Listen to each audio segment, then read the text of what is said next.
Yo, what is going on, guys? Welcome back to another video, and today we're going to finally plant our flag as to who the best wide receivers are in this entire class. I got a top 10 list for you guys today. These are just my guys. First, I want to preface this by saying I am not an expert. I'm not a professional. I'm not even a wide receiver guru. I've just followed these guys all the way through their freshman year. I'm a guy who likes to watch a lot of football, talk a lot about football, so I have a good grasp as to what I'm looking at. But again, these are just my top 10 rankings. I hope you guys have different rankings because that's what makes these things fun. So let's just jump right into it. Before we get into the rankings, I just want to share this tool with you guys today. I'm going to make this Google Sheet public for you guys to view. I'm not a spreadsheet analyst or anything like that. I just made a heat map of all the important measurables that I like to look at. It's just a way that I like to keep organized. So if you guys want to view this yourself, I'll leave a link in the description down below and you guys can check that out. It's got like the top 20 receiver prospects in this class, all organized by important stats, important measurables. It's just information. You guys draw whatever conclusions you want from all of it. I just put it all in the same spot that you guys can check out. Coming in at my wide receiver 10 spot, I can't quit the man. That's going to be Kayshon Boutte, or Boutte, however he pronounces it. This is a guy that came out as a freshman, had a super dominant game. He set the single SEC game receiving yard record at just 18 years old. He put up a whopping 308 yards in that game. He came into LSU as a 5-star athlete. He had a really good profile until this past season. He's dealt with some injuries. He's got some character concerns. He's a really explosive player on the field, but it's really getting all of it together. If you can get this guy in the 3rd round or later, you're probably going to get a steal if you can get the effort out of him. He's a perplexing player. I know a lot of people just don't like him. The character concerns kind of take over his whole profile, but I think at the end of the day, he's a really good football player. He's going to be inside my top 10 wide receivers. I'm hoping we can get the most out of him in the NFL. I wish he didn't test so poorly at the combine. Otherwise, he'd probably be in like the top 6 or 7 wide receivers, but I have him here at wide receiver 10. I can't let him fall outside of my 10. I think he's really just too good when he's playing at his best. Next up, we have my wide receiver 9. That's going to be Jalin Hyatt from Tennessee. Now, this is a player that I actually like a lot despite his wide receiver 9 ranking. He had a very explosive season this past season. He actually gutted my Alabama team. He was the beneficiary of Cedric Tillman being banged up, Hendon Hooker having a Heisman type season. He just played in a pretty basic offense. He ran a very basic route tree, but I think despite all of that, he's still a very good player. He's going to be my wide receiver 9 in this class. He runs in the 4.4s. He's going to be a really good deep threat. At the next level, he's probably going to be a great wide receiver too. He played primarily in the slot in college. He was running a lot of those vertical routes, a lot of deep posts. He does have blazing speed and he can beat the leverage of safeties. Although he's my wide receiver 9, it wouldn't surprise me at all to see him be productive in the NFL. I just think he's a little bit limited in his role, and what we've seen so far from him isn't super diverse. He's not super dynamic. He's just very explosive. And for that, he's going to be at my wide receiver 9. I still do like the player. I'm just a little lower than consensus on him. My wide receiver 8 in the class is going to be A.T Perry from Wake Forest. Now, he's a really fun player to dive into because he's a pure X receiver with great athleticism. He's huge at 6'3", 198 pounds. He ran a 4.47 at the combine. You can see his relative athletic score as a 9.84.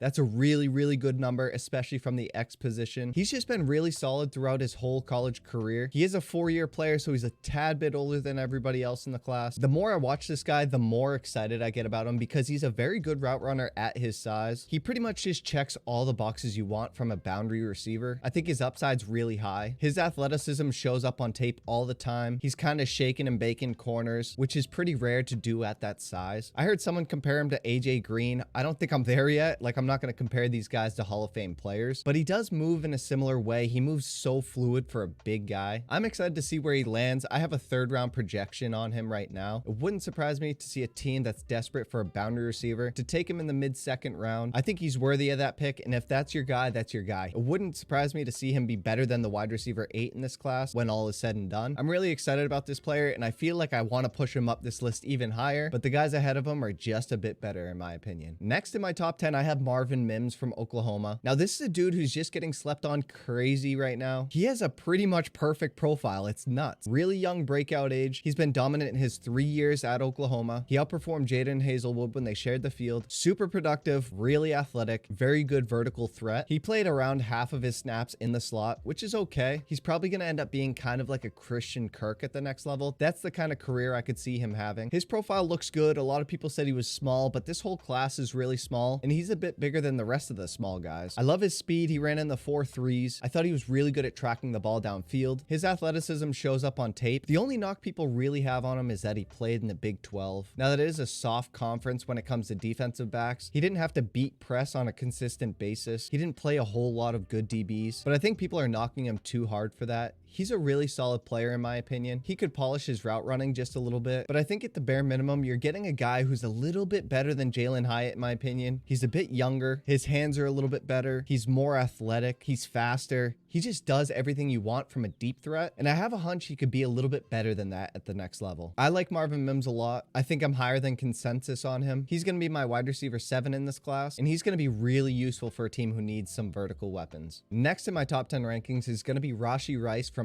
SMU. Now, he was one of my favorite players at the start of this draft cycle. I liked his play style. He just plays like a bully ball type of game. He goes up above the rim to steal a ball from people. He's really fun after the catch. He just plays with a bit of consistency and aggression. He's very high up on that dog list. Like, he's one of the biggest dogs in this class. You get that ball in his hands and he's fighting for every yard. You put that ball in the air and he's going to go fight for the contested catch. He's got a really good personality. He's got a win now swagger to him. Like, I just really like this guy. He is a 4-year player at a weak school, but he was just special this year. He played really well. He had himself an 85.6 PFF grade on the season. Then when it came to combine time, he knocked that out of the park as well. Just a really good athlete. He just played in a weak conference. Overall, I really like the player. I think he can play at a high level in the NFL. He's a pretty big body. He is shown to be able to withstand a lot of volume at the wide receiver position. I think his skill set is going to translate well to the next level. I would guess middle of the second round for a team who needs a versatile wide receiver. He brings a lot of different things to his game, and I'm excited to see where he lands. Next on my list, I have wide receiver Josh Downs from UNC. He's one of the best wide receivers in this class, bar none. He was a super consistent, reliable weapon for Drake May this season, but even the year prior, he was exceptional. He tested really well in the combine, had just about a 9 RAS score. Despite being 5'9", 171 pounds, he withstood a lot of volume at the college level. He was a little bit banged up this past season, so that's contrary to what I just said, but the year prior, he put up 101 receptions for 1,300 yards and 8 touchdowns. Really good season there from a slot receiver. He's undoubtedly going to be a slot receiver at the next level. I keep getting like Wan'Dale Robinson vibes from him, but I think he's even a better of a prospect because he has a better profile when it comes to production. I really like his agility, so he's so good on those whip routes, quick slants. He's going to be deadly in the red zone. But probably the biggest thing to his game that I love is his ability to go make the contested catches. He has such a small body, but he can go up and make any of the catches. His tape is littered with him making acrobatic catches. His hands are so sure. He can go and attack the football in the air. I think he's just so complete, and he's one of the more sure prospects in this class. Whoever needs a slot receiver in the NFL, this is a dynamite player. This is going to be a really good pick for someone. Now, my wide receiver 4 in the class is going to be Jordan Addison. He has been falling down people's draft boards lately, and that's because he didn't test well at the combine. I'm willing to overlook some of those things. Now, you have to take in consideration his smaller size. He came in at 171 pounds. Now, that's very small. He didn't run the best 40. We thought he was going to be borderline 4.3. He ended up running just about a 4.5. So people have been knocking him down a little bit, and I moved him from wide receiver 3 to wide receiver 4. But I think at the end of the day, these guys have to suit up and go play football, and he is just such a good football player. If these guys didn't have to weigh in, didn't have to go test, he would probably still be in that wide receiver 1 talk. He's probably going to be a really explosive slot receiver at the next level. He might fall right into the beginning of the second round. I'm not really sure. If I were to guess, I think NFL teams are still in on this guy despite his poor combine performance. He's just a really good player when he's on the field. He's a very dynamic, explosive player. I'm a big fan, but he's just going to be my wide receiver 4 in this class. Now, this is a player that I compared to Jalen Waddle in my highlight tape review. I think that still holds true. He's such a dynamic player when he gets the ball in space. He's very agile, super shifty. He breaks so many tackles. He's got a lot of fight in him. He almost feels like undeniable when he's on the field. I was super fortunate to be able to see him live this year. I went to go watch him play against Clemson in the bandana game. Really cool experience, even though Boston College got blown out. He looks explosive in person. He's explosive on tape. He had a really good season this past year. Now, he is a 4-year player, and that is a little bit concerning. When people make their prospect models, a lot of the times late declares aren't what you're looking for, but I think Zay is just too good and too undeniable as a player. Again, he's one of those players that you just have to turn on the tape and see what this guy's all about. He's so fun to watch. watch. He's so fast, so explosive. He can play the slot, he can play the boundary. His routes are really crisp and fluid. He knows how to hide in the blind spot of the DB. He just breaks his routes off really fast. He's just really fun to watch. He's getting a lot of buzz right now. He's some people's wide receiver 1. Now, I definitely don't agree with that, but I could see him being the most productive wide receiver in this entire class. Pretty much like any class, wide receiver 1's up for grabs for any of them. If you like Zay Flowers as your wide receiver 1, I don't blame you one bit. Very fun player.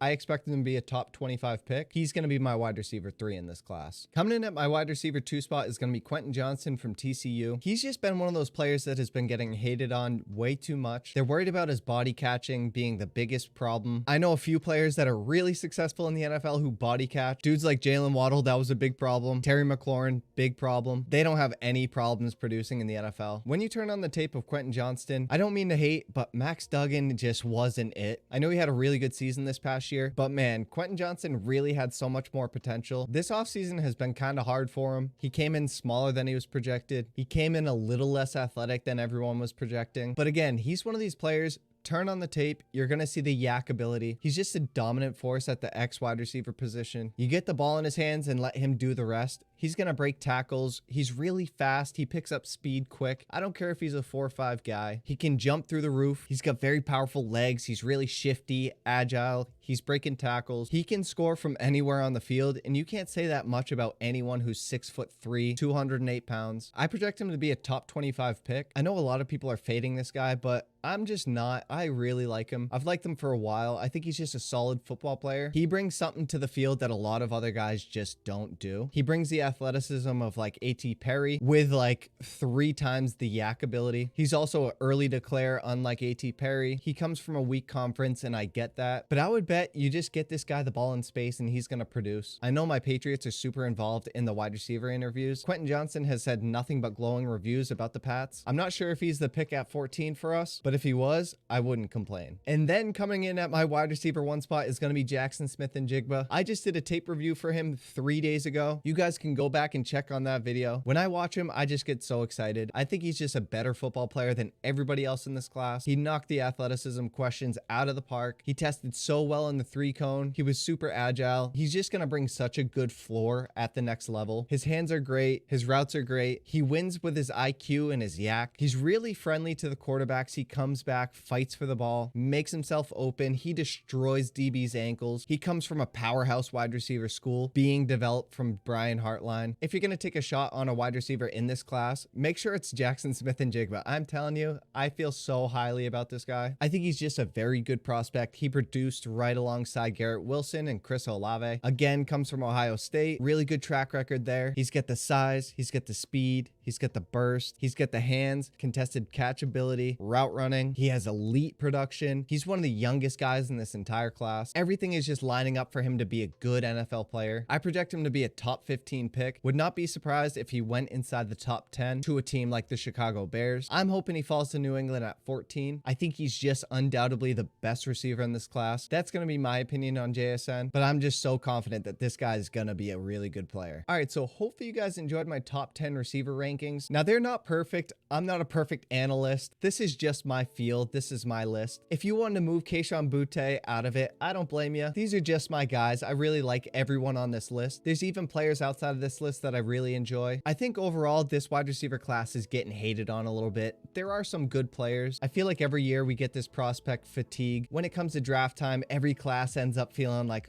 oh, it's not that good at wide receiver anymore. Oh, it's not that good at running back anymore. People just get tired of the same prospects. But overall, I think it's a pretty solid class if you need a wide receiver. So if you guys enjoyed my wide receiver rankings, consider leaving a like. If you guys enjoy the frequent college and draft related content, I suggest you hit the subscribe button down below. We're just under 3 weeks away from the NFL draft, so I'm going to continue to put out some draft content for you guys. So if you guys are around, I'll catch you in the next one. Peace.